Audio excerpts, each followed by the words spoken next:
কবে? আমরা বিগত সরকারকে যা দেখি, আগামী সরকারের যতই আমরা প্রত্যাশা করি না কেন, লাউ কদুই থাকে। নারী সমাজের আন্দোলনের মধ্যে দিয়ে এই হায়নার গোষ্ঠী নিপাত হবে, কিন্তু অত্যন্ত দুঃখের সাথে আমরা লক্ষ্য করছি ক্রমান্বয়ে বংশ বিস্তার করছে। সেই বংশ বিস্তার করা হায়নার গোষ্ঠীরও বিভিন্ন রূপে কোন সময় রাজনৈতিক ছত্রছায়ায়, কোন সময় তাদের গোষ্ঠীবদ্ধ জ্ঞান পার্টির মাধ্যমে বাংলাদেশের আনাচে কানাচে বিভিন্ন জায়গায় তারা তাদের অপকর্ম করে বেড়াচ্ছে। জাতি ক্রান্ত ছিল ৭১-এর চিহ্নিত হায়না গোষ্ঠীকে নিপাত করার ক্ষেত্রে। আজকে আমরা লক্ষ্য করলাম বিভিন্ন সময়ে রাজনৈতিক পট পরিবর্তন হয়েছে। অন্যান্য গোষ্ঠীর মতো আমাদের যে নারী সমাজ, নারী আন্দোলন, আমরাও ভেবেছিলাম এই রাজনৈতিক সরকার ক্ষমতায় থাকলে আমরা আমাদের নারীদের অধিকার, নারীর সম্মান, নারীর সম্ভ্রম রক্ষার জন্য পদক্ষেপ পাব।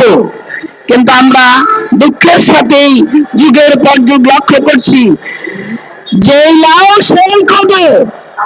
আমরা বিগত সরকারকে যা দেখি, আগামী সরকারের যতই আমরা প্রত্যাশা করি না কেন, লাউ কদুই থাকে।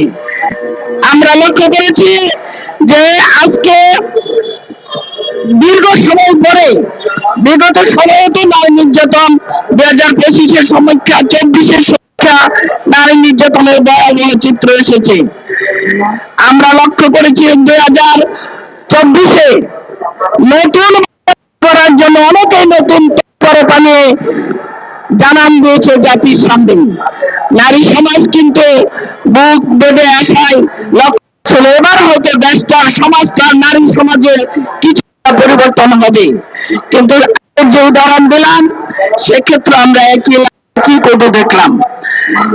এখন সরকার পরিবর্তন হয়েছে, আমরা মাধ্যমে মত সৃষ্টির মাধ্যমে নির্যাতন নারীর উপরে, বিভিন্ন গোষ্ঠীর উপরে লক্ষ্য করেছি।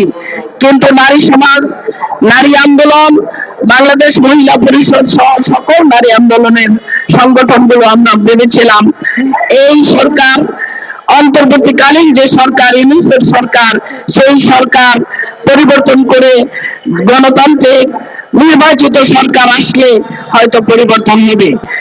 এই নির্বাচনের পূর্বে যে সকল গুটি কয়েক রাজনৈতিক দল নির্বাচনে অংশগ্রহণ করেছে, সেই নির্বাচনে কম বেশি ওয়াদা করে এসেছে। অর্ধেক নারী গোষ্ঠীকে তারা নির্বাচনের কথা বলে নাই।